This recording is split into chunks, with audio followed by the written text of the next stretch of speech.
Hey, hello, Hi. hello, hello, everyone. I'm Shira Richter, and this is my father, Elihu Richter. Hi. And tonight we are doing an experiment with Leiden Gallery in London. What I have asked permission to do from my father is to have a meeting together because we are trying to get closer. And one of the reasons, one of the things that I want to do is that I really would like my father to understand my work the way I understand his work.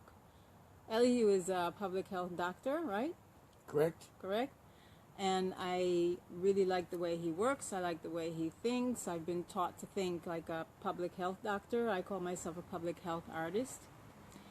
And I said to him I'd like to work together with him. The thing is, I feel that he doesn't understand art and feminism as much as I'd like him to. And We'll talk about that. we'll talk about that. So, in an attempt to extend a hand one to each other, he agreed to have this session with me, and I want to read pieces of an article that has been a very meaningful article in the history of art and feminism, okay? And I will read you pieces from two different versions. One version was published in 1971, okay? And then there's a shorter version that's been published just recently, trying to make it shorter. So I'm going to just pick a few pieces.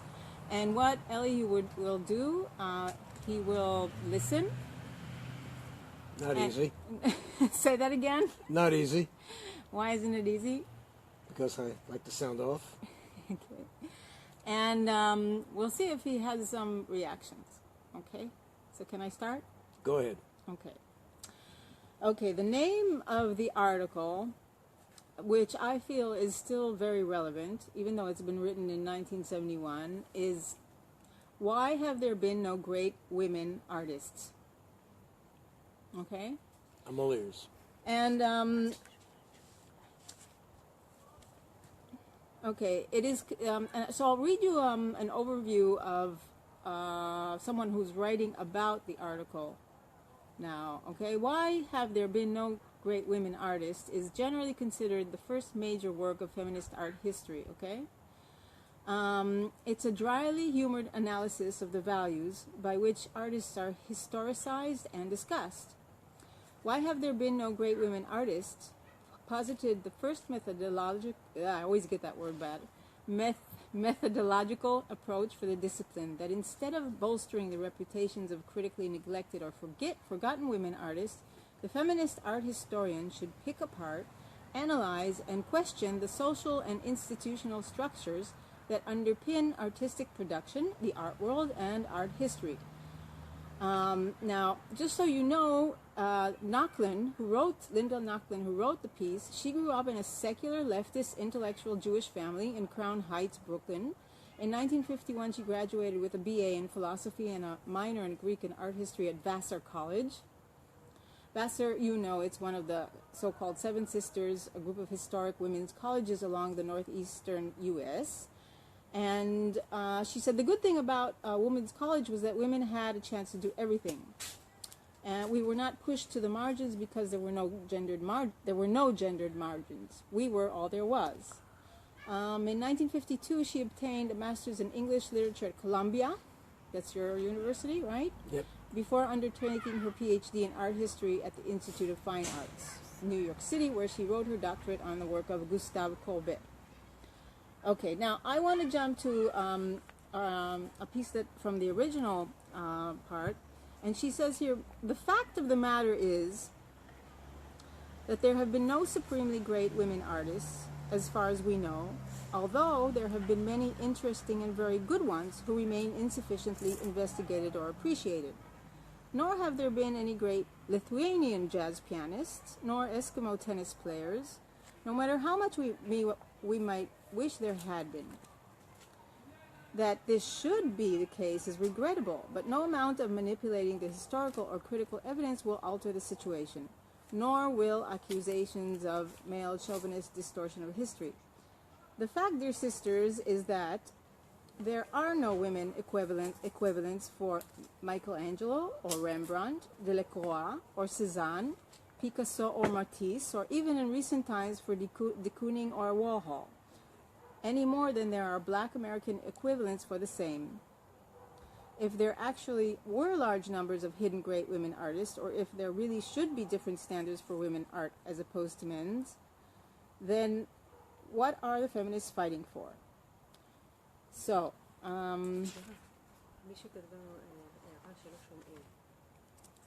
oh my God. Okay, I hear that you can't hear very well. So we'll try and be louder, or no sound?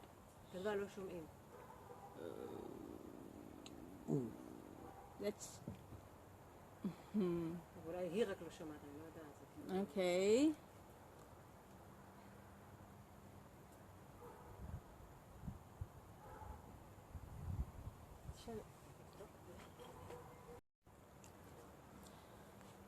Okay, here we are, second attempt at reading another part of Why Have There Been No Great Women Artists by Linda Nochlund. Now, how a question is asked is what is of interest here. It is when one really starts thinking about the implications of why have there been no great women artists that one begins to realize to what extent our consciousness of how things are in the world has been conditioned and often falsified by the way the most important questions are posed. We tend to take it for granted that there really is an East Asian problem, a poverty problem, a black problem, and a woman problem. But first we must ask ourselves who is formulating these questions, and then what purposes such formulations may serve. We may, of course, refresh our memories with the connotations of the Nazis' Jewish problem. Indeed, in our time of instant communication, problems are rapidly formulated to rationalize the bad conscience of those with power. Thus, the problem posed by Americans in Vietnam and Cambodia is referred to by Americans as the East Asian problem, whereas East Asians may view it more realistically as the American problem. The so-called poverty problem might more directly be viewed as the wealth problem by denizens of urban ghettos or rural wastelands. The same irony twists the white problem into its opposite, a black problem, and the same inverse logic turns up in the formulation of our own present state of affairs as the woman problem. Wow. I find all this a little esoteric for someone who's been dealing with everyday problems in public health for the last 50, 60 years. Let me try to share with you my concerns. About 15 years ago, 10, 15 years ago or so, we met at a conference in Herzliya where you talked about the problems of feminism as they related to women in Herzliya and Israel. And I asked the question at the end of the discussion, what are the women in this group doing about the situation in Darfur? Can you raise your voice? Sure. Again. Once again. I asked the question. I said, right now, as you are dwelling on all these very interesting questions, there's mass murder, slaughter, rape, and a terrible abuse of women in Darfur as part of the Sudanese genocide. What are we doing here in Herzliya to promote something to stop this awful genocide? Well, everyone in the audience looked at me as either they thought I was half crazy. I think half the women did not know what I was talking about, and half the women I don't think really care. Afterwards, Shira told me that was the most interesting question of the evening, the question I raised. 2 nights ago, Shira and I were together at a conference in Herzliya where, in my opinion, the most powerful presentation was by a woman doing extremely heroic work in Iraq to rescue women and children and babies from the tortures and predations, the torture and abuse and murder and everything being carried out by ISIS. She's trying to do relief work to rescue victims of the horrible, unspeakable atrocities there. And her struggles are pretty much of a lonely one. I ask, this to me, her story, represents the role model of what I would like to see in the feminist movement today.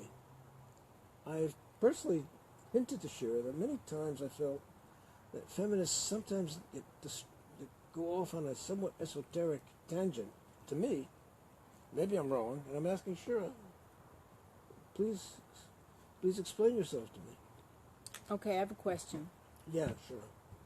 Do you... First of all, I should say I'm very honored to be here. It's an honor to be engaging with you in such a forum.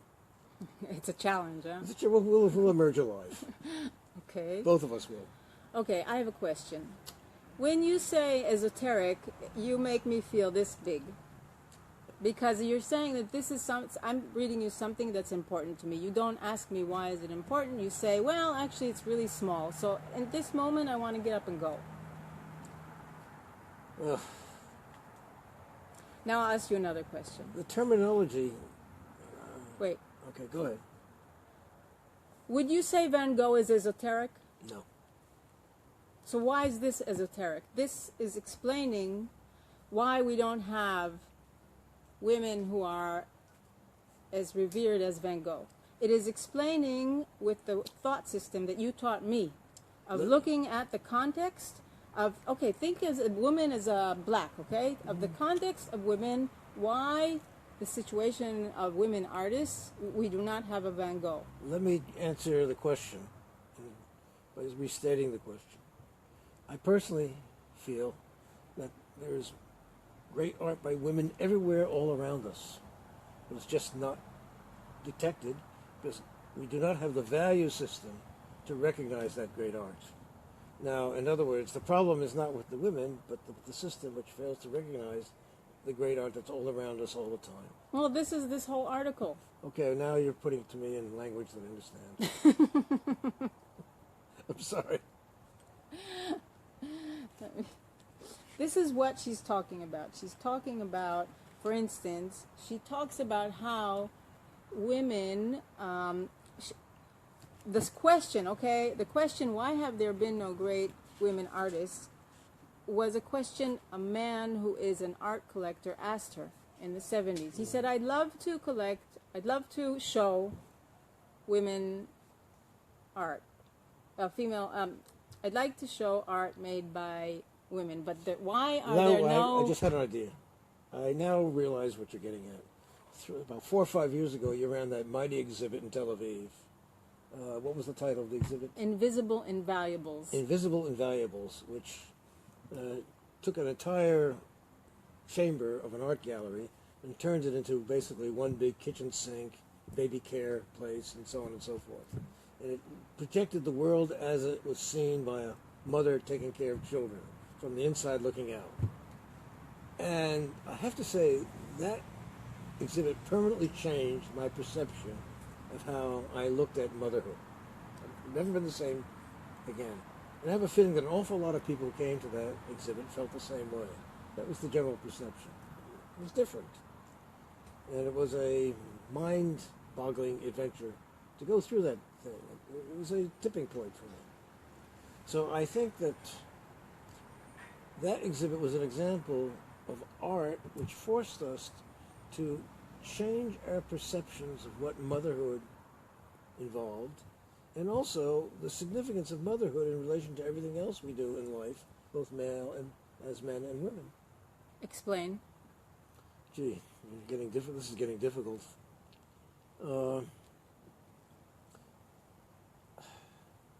What you said? It's the tipping point. So when you say tipping point, from what to what? Came at motherhood from the standard perspective of mother-child happiness, and all hunky-dory, lovely, nurturing, and all the rest, which it is. Ultimately, that's what motherhood is, the most beautiful experience that we have. It's about fertility and making life, and life is our core value. Let me throw it on the side. I've always been very critical of those feminists who disparage motherhood and take some pride in not having children.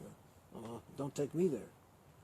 But I thought you attempted to grapple sympathetically and to empathize with, or to force us to empathize with the mother who is cherished for her being a mother, but nobody is able to make the jump to all the difficulties she has to deal with in acting out that motherhood to raise the child or raise her children. At the same time, there are much worse experiences in life than changing diapers. It can be it's very stressful, very tiring, and all the rest. Let me ask you a question, public health, okay? Sure. Did you see the film Nobel about a woman who saves hundreds of children in Vietnam, I think? Sorry, I haven't, no. No, okay. But you see the situation in other places, right, with children? Sure, yeah. I mean, listen, the greatest accomplishments of public health have been in making it possible for mothers to survive and thrive, and for babies to survive and thrive. That's our greatest accomplishment. Okay, that's important. Once upon a time, motherhood was a highly dangerous occupation. 1 out of 2, 1 out of 3, 1 out of 4, 1 out of 10 mothers perished, and children perished. Dvorak, the great composer, his wife lost their 5 children. All 5 died in childbirth. Horrible thing. So we're past that. We're past that period in our history, thanks to public health. So the problems we have today, thank God we have those problems, compared to the problems which Antonin Dvorak and his wife had. Let's keep it all in perspective. Okay, but you know that, for instance, I was called to do maybe a film about the trouble with the law system in Israel regarding families and children and mothers. Sure. But everyone said there, no one's interested in the mothers. Let's only do it about the children. That's wrong. They should be interested in mothers. They're always interested only in the children. If you look at all the campaigns in order to raise consciousness, for instance, the foreign workers, it's about the children of the foreign workers as if they came from the sky. If you see the campaign for the Yemenite children now, the historical kidnapping of it's called children. There's no mention of women and mothers there hardly at all. I salute you for bringing that omission to my attention and to everyone else's attention. Yeah, that's a terrible thing. What can I say? It's wrong. It's just wrong. And it's so easy to empathize with nice little roly-poly babies, and not with a very tired, worn-out mother whose energies have been drained and whose joie de vivre and happiness has been drained by conditions of extreme hardship and poverty. At the same time, let's put it all in perspective. It's nothing like what it used to be. I remember when your first statements began to come out. I remember one response by one mother to your work, in which she said, "Listen, Shira,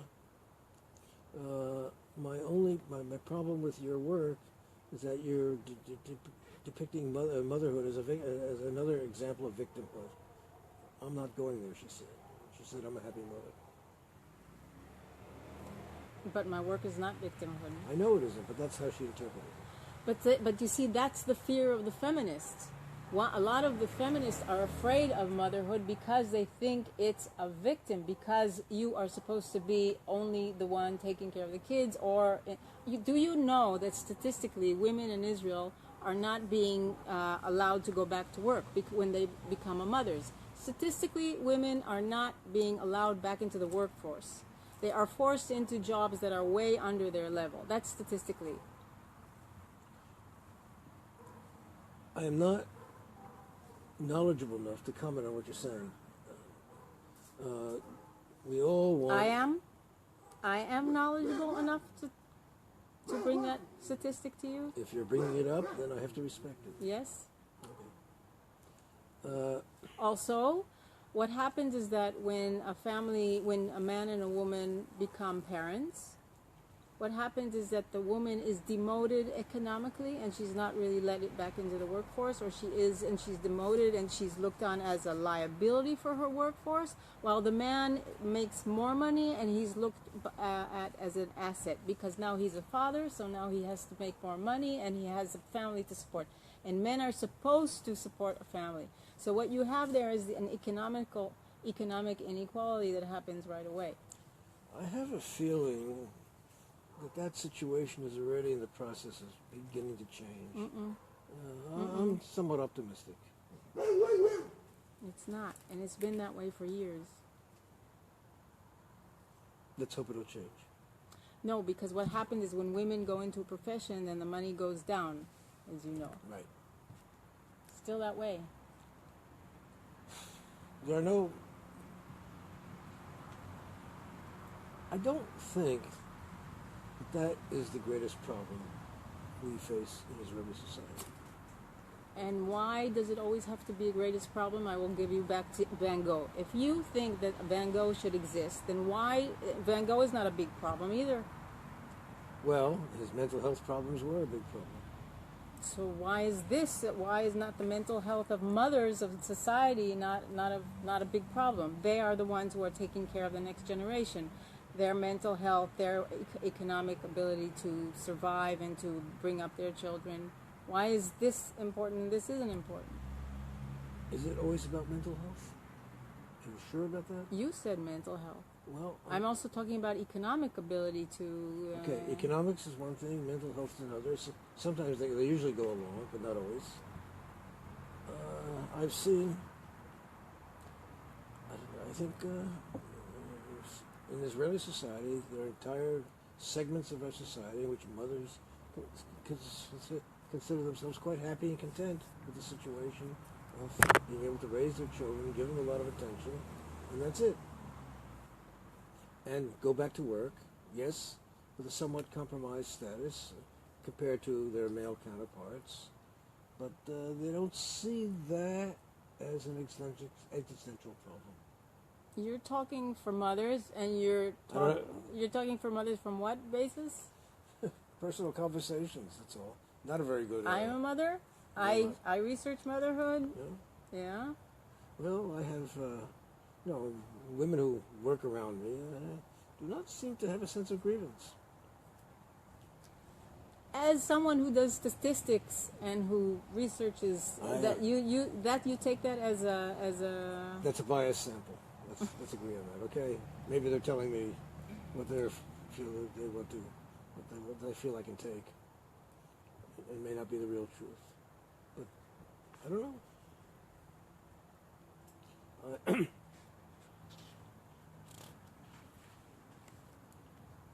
This is all new to me, like your exhibit was. Mm-hmm. So I find that good. Okay. We're still alive. Both of us.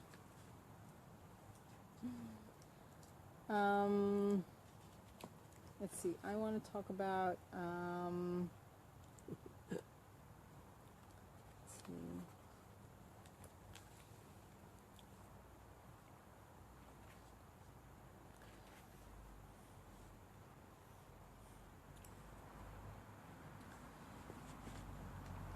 Let's talk a minute for a deeper reason, okay? If we think about the conference in Herzliya, okay, and about what's her name? What she talked about? Lisa? Yeah. Let's not use her name, please. Oh, okay. So, okay. The person, the woman who was doing this heroic work.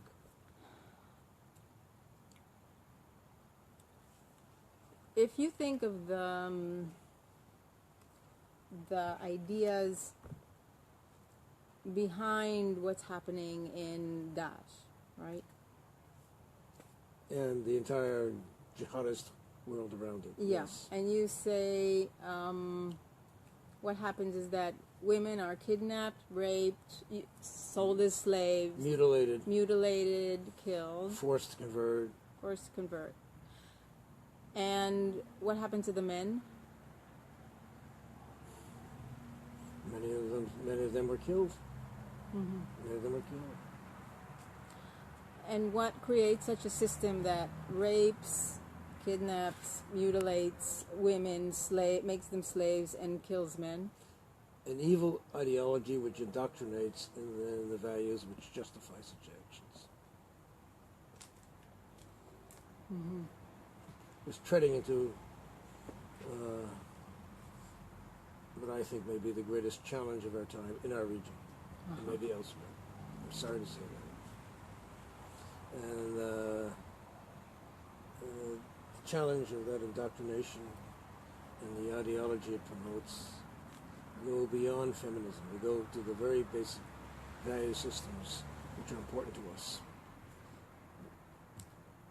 I don't think it goes beyond feminism. I think it's feminism, and I think it has to do with gender. You know why? Because if you think of the value system of these people, it comes from religion.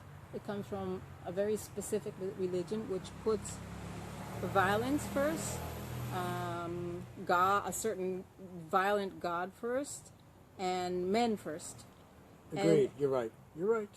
The one exception to that are the Kurds. So it's not the religion in toto, but those who interpret the religion in a certain way to support the belief system and the actions you've just described.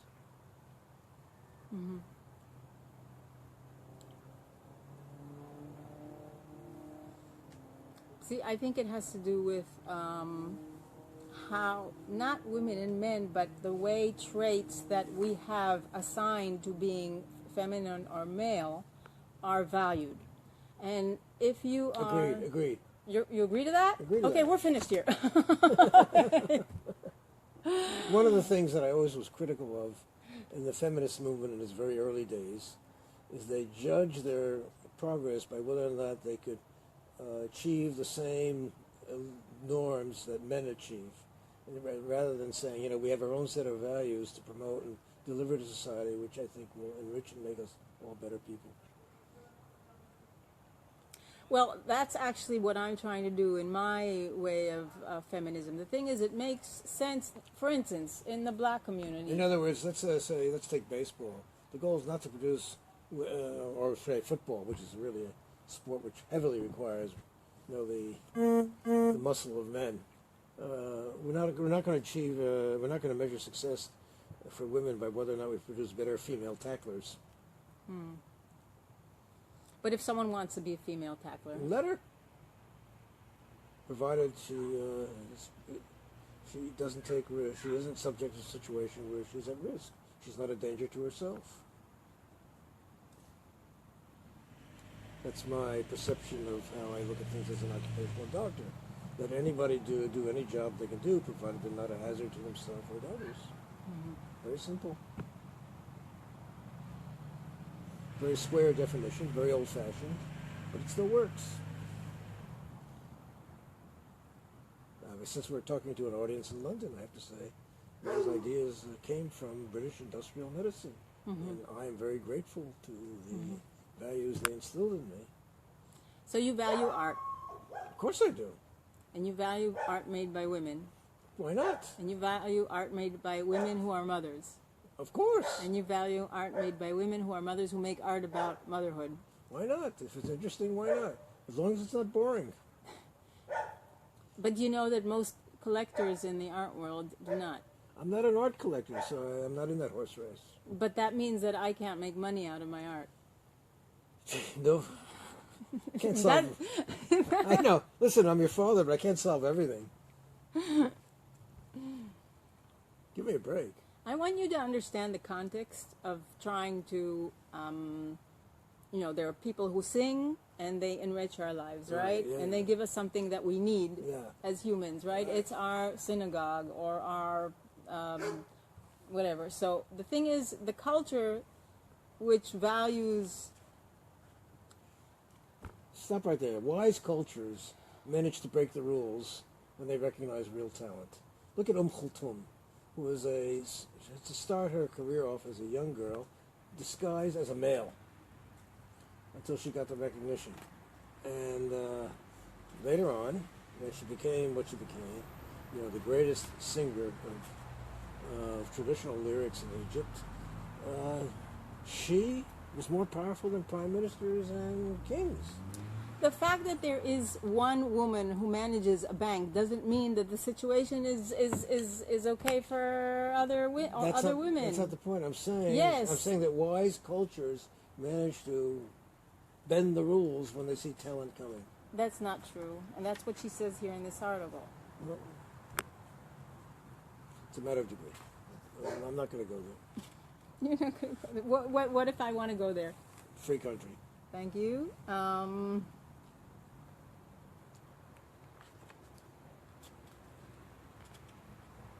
Here, okay. May I, please? By all means. It's your show. Okay. The question in why are there no great women artists is implicitly biased. It insidiously assumes that there aren't any, that unlike men, women aren't capable of achieving artistic greatness. That's a nonsensical statement. There were great artists all over the place. The words of the prophets are written on subway walls. And those prophets can be male or female.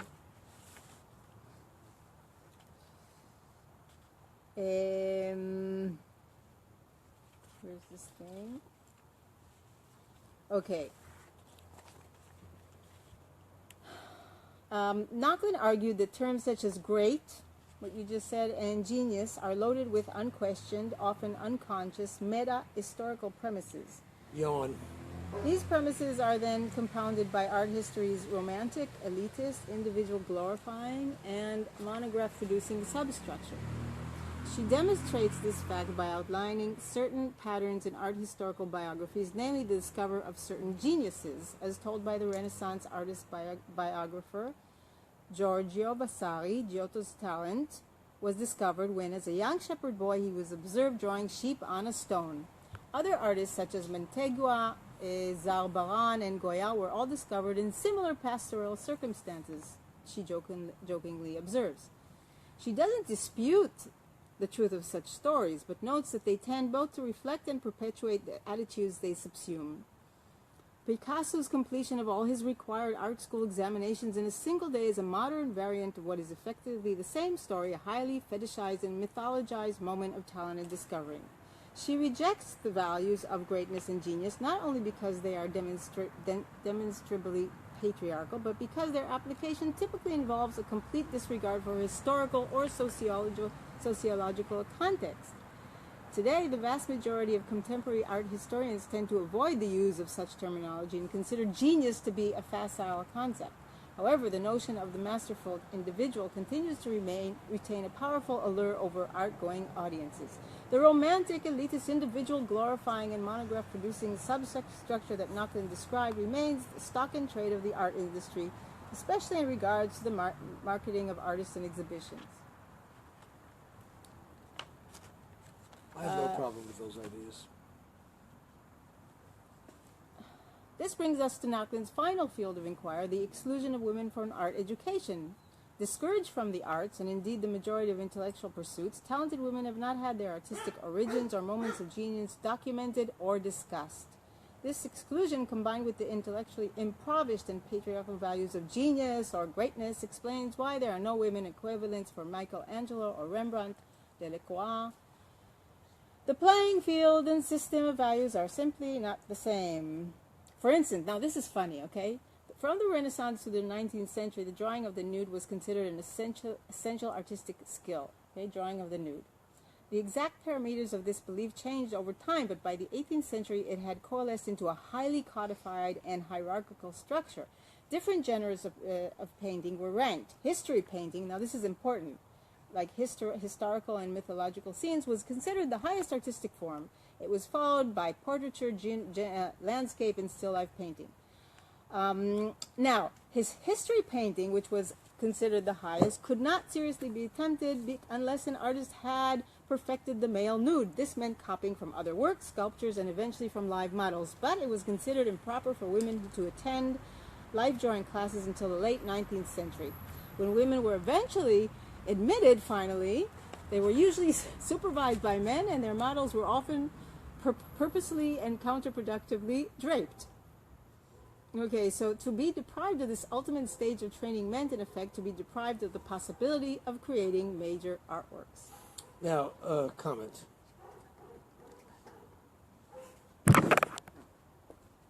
Everything you're talking about now occurred during an era when maternal mortality from childbirth was extremely high.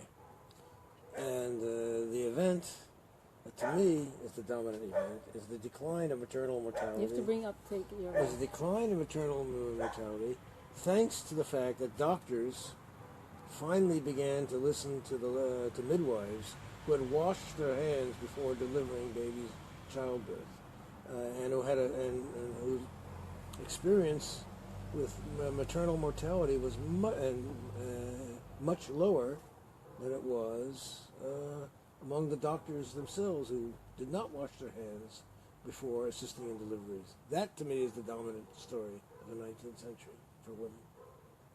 That they were rescued from a high probability of a death sentence from the... So it's more important to be alive than to be a Van Gogh? That's a false question. It's not that I disagree with you, but it seems that you are totally ignoring what I just talked about. I'm not ignoring it. You say this is important, this is not important. What I say is important, this is not. What you say is not important. This is relevant, this is not relevant. You keep on making what's important. I think we now have reached that point where we kind of have the luxury of being able to think about the problems you're addressing, thanks to the advances in decline of maternal and infant mortality. You know, they say you're a mother, it's a luxury to be a mother, so shut up. You can't say anything. That's what they say. And they say, they use luxury, it's a luxury to be an artist, so you're not supposed to say anything. So my mouth, if I want to say anything about the situation of the art as an artist, or the situation of mothers being unsupported by society, my mouth is shut exactly by these kinds of remarks, because this is not important. What this is important. So we don't want to listen. I didn't say that. You didn't listen to me. You didn't listen to me. I'm saying now we can address the questions you raise. Before we couldn't. There were too many life and death questions that we. That's always what's said to women. You know that. Women who want to sit at the table, the political table of decision making, are told not now. There's a war going on. Every time there's a war going on, women are told to go home and be nice. And women are affected by war just as much as men, by the way. If not more. Thank you. Women are now in the forefront, and they're not in the background anymore. Women are the ones who are leaving their work in order to take care of the kids because missiles are falling in cities. And women are the ones who do not get compensated for wartime. Right on. They're the ones who have to take care of kids who pee in the night because they're terrified. They're the ones who have to take care of the trauma of men coming home from war and bringing the violence home. This is the most powerful statement I've ever heard about that subject. Congratulations. I think I'm glad this message is being aired. Totally agree. We agree. In spite of all. Very boring. I think we should end here.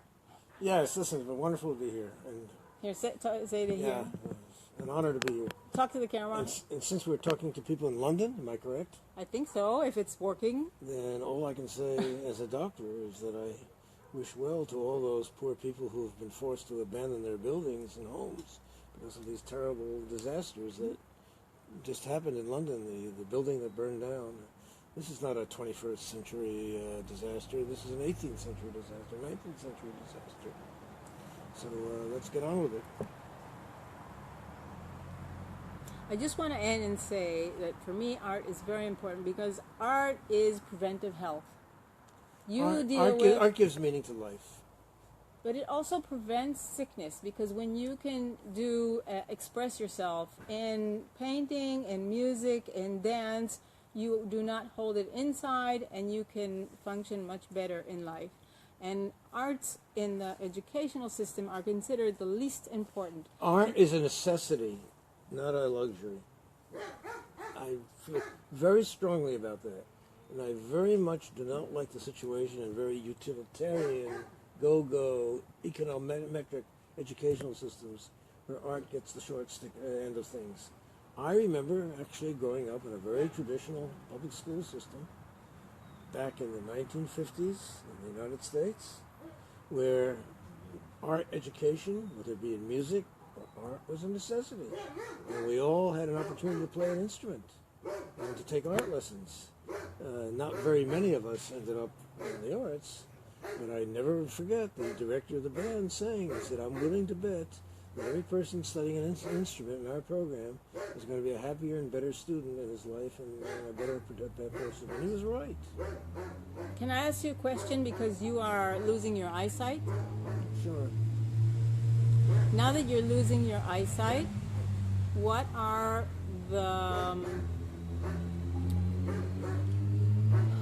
the plus sides of it? What are the senses that are growing bigger? Do you find or feel that other senses are growing stronger? Very much so.